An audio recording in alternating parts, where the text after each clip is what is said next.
وما نزل من الحق ولا يكونوا كالذين اوتوا الكتاب من قبل فطال عليهم الامد فقست قلوبهم وكثير منهم فاسقون. اللہ تعالیٰ فرما رہے ہیں سورہ حدید میں کہ مومنوں کے لیے وہ وقت نہیں آیا کہ ان کے دل اللہ کے ذکر کے لیے نرم ہو جائیں، اور وہ حق جو اللہ نے نازل کیا اس کے لیے ان کے دل نرم ہو جائیں. ولا یکونوا، مومنوں کو ان لوگوں کی طرح نہیں ہونا چاہیے جو اہل کتاب ہیں، جنہیں کتابیں دی گئیں، من قبل پہلے، فطال علیہم الامد، جب کتابیں نازل ہونے کے بعد ایک مدت گزری، فقست قلوبہم، تو ان کے دل کیا ہو گئے؟ سخت ہو گئے. تو اللہ تعالیٰ نے خبردار کیا کہ اہل کتاب کے دل واقعی سخت ہیں، حق ان میں داخل نہیں ہوتا، حق کے لیے وہ نرم نہیں ہوتے. تو مسلمانوں سے کہا جا رہا ہے تم اپنے دلوں کو ان کے دلوں کی طرح سخت نہ ہونے دینا. یہاں پہ اللہ تعالیٰ فرما رہے ہیں وَإِنَّ مِنَ الْحِجَارَةِ لَمَا يَتَفَجَّرُ مِنْهُ الْأَنْهَارُ، کہ بے شک انا، یقیناً، اور بے شک کے معنی کے لیے آتا حرف مشبہ بالفعل ہے. اس کا اسم کیا ہے؟ لما يتفجر منه الانہار، اور خبر کیا؟ من الحجارہ، کہ بے شک پتھر جو ہوتے ہیں ان میں سے بعض پتھر ایسے ہوتے ہیں جن سے نہریں بہہ پڑتی ہیں. من الحجارہ، پتھروں میں سے. اور لما کا جو لام ہے یہ تاکید کے لیے ہے، یقیناً کا معنی دینے کے لیے، اور ما جو ہے اسم موصول ہے الذی کا معنی دینے کے لیے. یتفجروا، بہہ پڑتی ہیں، یتفجروا بہہ پڑتی ہیں. تفجروا یہ فعل مضارع ہے اور واحد کے لیے ہے. منہ، اس سے، کس سے؟ اس پتھر سے. کوئی پتھر ایسا ہوتا ہے کہ اس پتھر سے نہریں بہہ پڑتی ہیں. تو منہ کی ضمیر جو ہے وہ کدھر لوٹ رہی ہے؟ ماں کی طرف.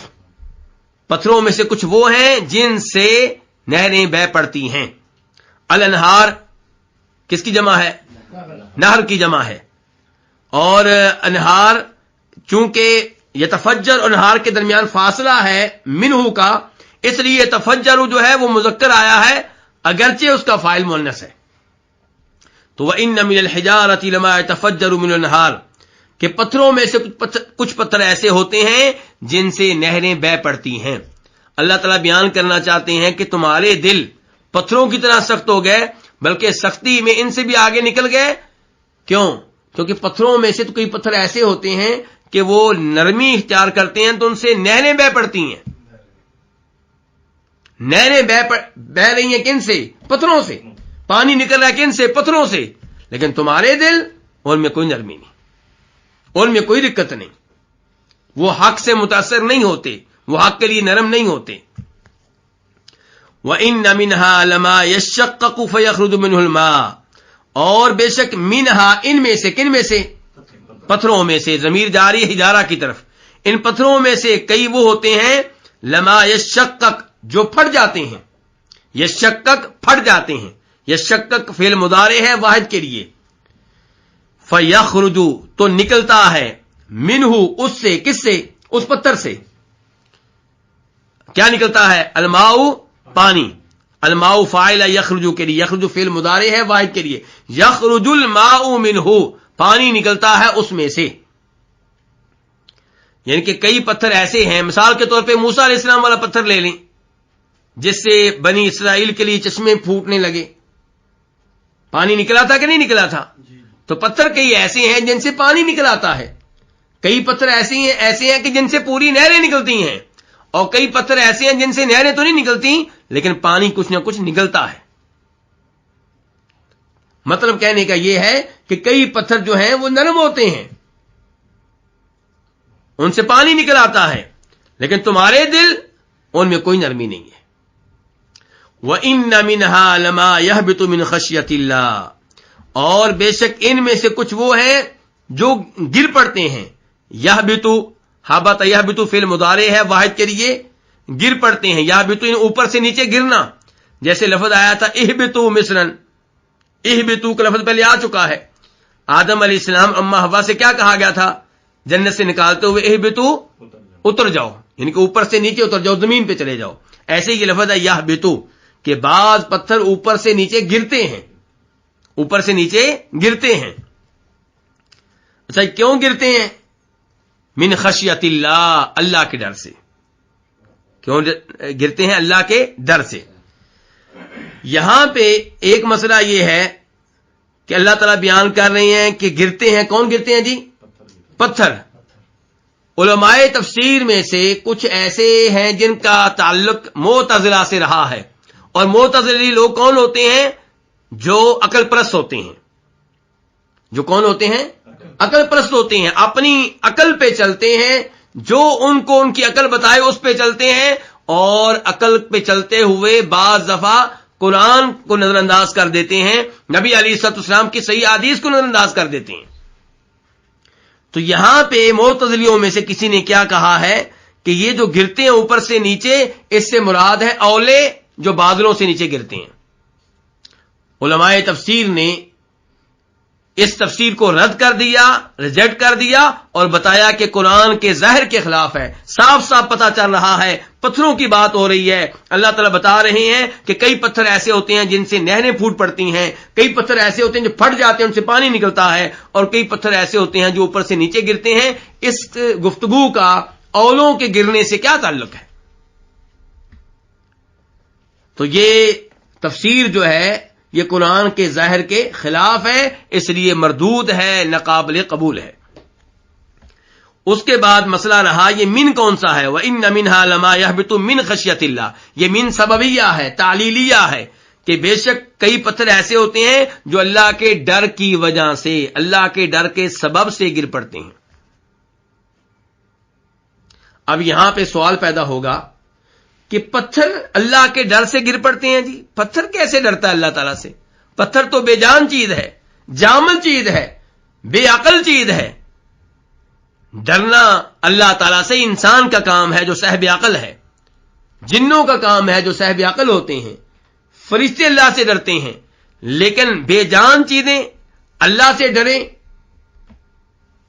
لیکن اللہ رب العزت نے تو کہا ہے، صاف صاف اللہ تعالیٰ کہہ رہے ہیں کہ کئی پتھر ایسے ہیں جو اللہ کے ڈر سے گر پڑتے ہیں. یہ کون کہہ رہا ہے؟ اللہ. اب یہاں پہ ہمارے پاس دو راستے ہیں.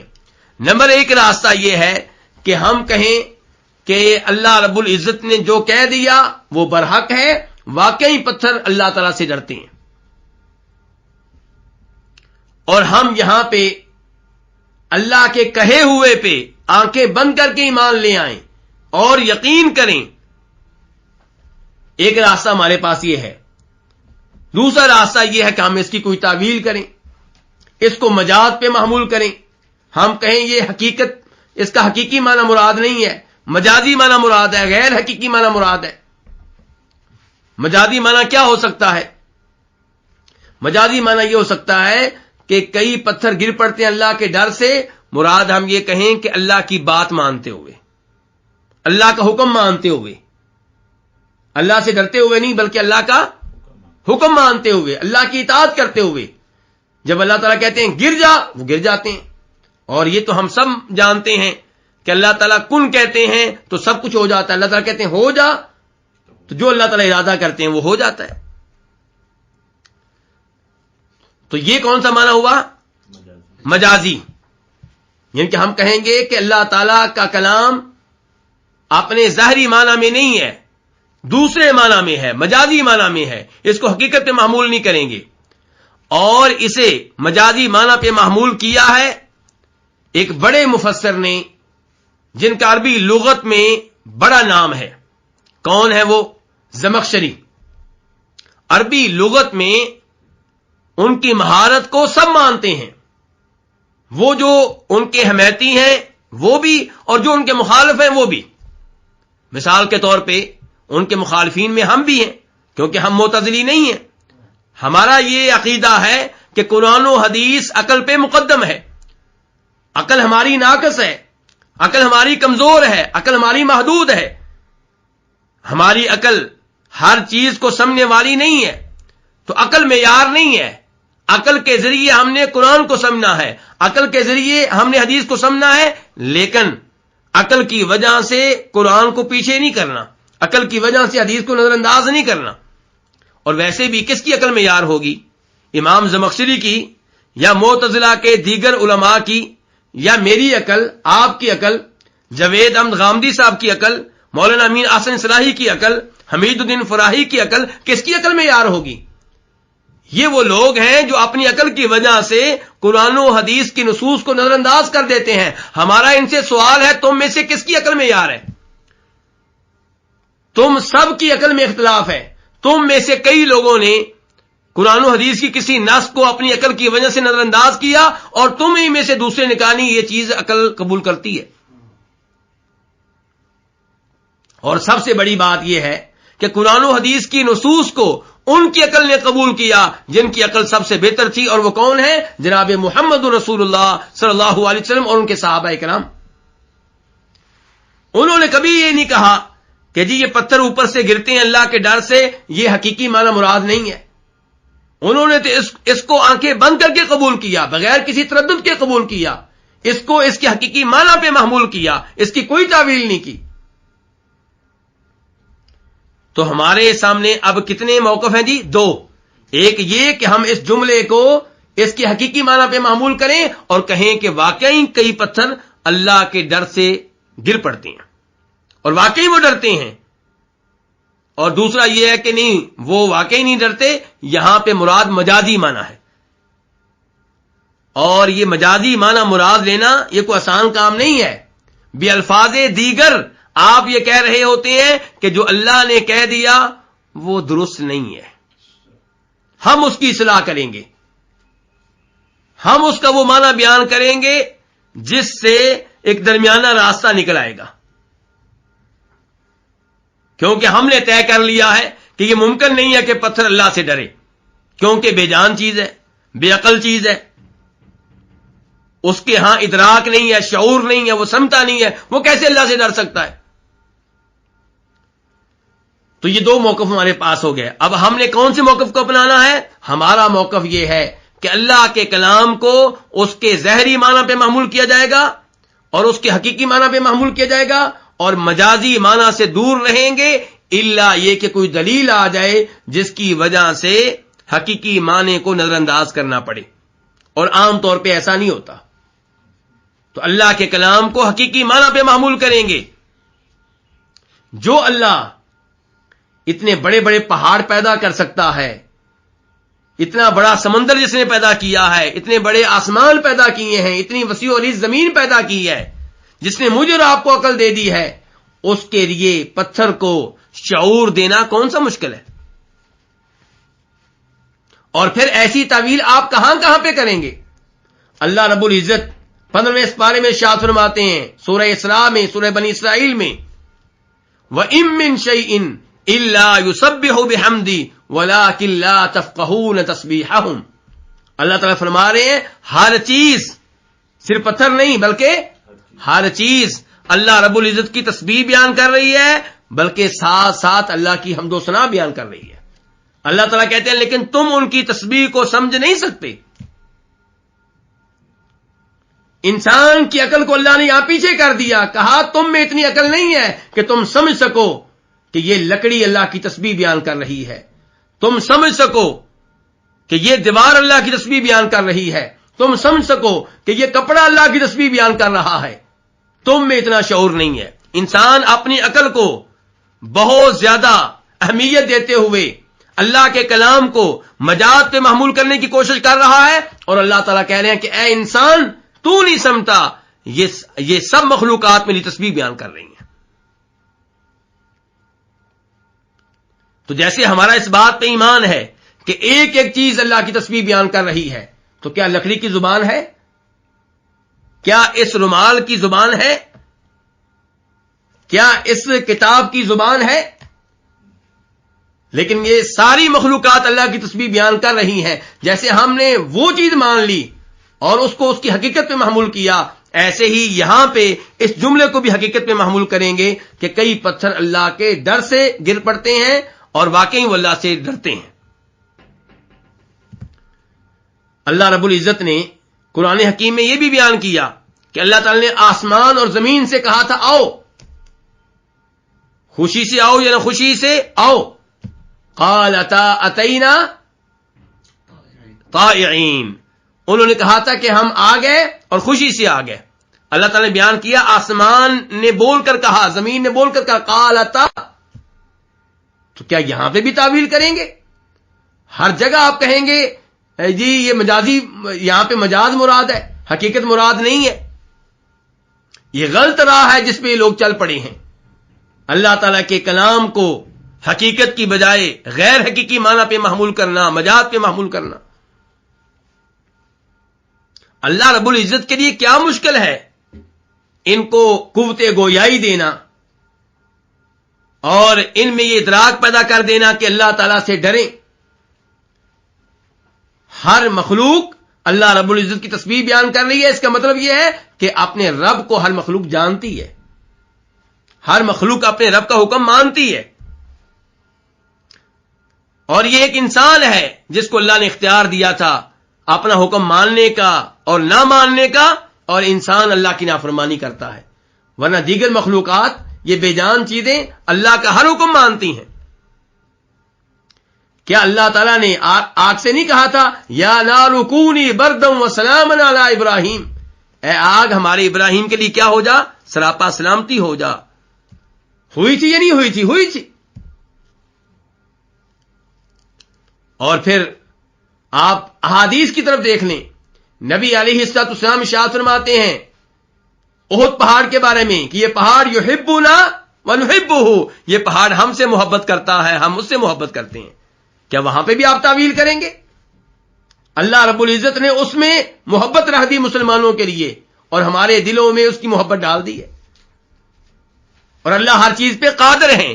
جب آپ کہتے ہیں کہ یہ ممکن نہیں ہے, نعوذ باللہ آپ کہنا چاہتے ہیں کہ اللہ تعالیٰ کی قدرت محدود ہے, غیر محدود نہیں ہے. جبکہ ان اللہ علی کل شیء قدیر, اللہ ہر چیز پہ قادر ہے. اور کیا آپ لوگوں کے ذہنوں سے وہ حدیث نکل گئی جسے امام مسلم رحمہ اللہ بیان کرتے ہیں کہ نبی علیہ الصلوۃ والسلام ارشاد فرماتے ہیں میں مکہ کے ایک پتھر کو جانتا ہوں جو نبی ہونے سے پہلے مجھے سلام کیا کرتا تھا, میں اب بھی اس کو جانتا ہوں. تو کیا آپ کہیں گے کہ یہ بھی غیر حقیقی معنی مراد ہے, پتھر سلام کرنے کے ساتھ نہیں رکھتا, اس میں قوت نہیں ہے؟ ہمارا ایمان ہے کہ اللہ رب العزت نے اس پتھر میں یہ قوت پیدا کی کہ وہ نبی علیہ الصلوۃ والسلام کو سلام پیش کیا کرتا تھا. تو خلاصہ کلام یہ ہے کہ اس جملے کو ہم حقیقی معنی پہ معمول کریں گے کہ پتھروں میں سے کئی پتھر ایسے ہیں جو اوپر سے نیچے گرتے ہیں, کس کے ڈر سے؟ اللہ کے ڈر سے.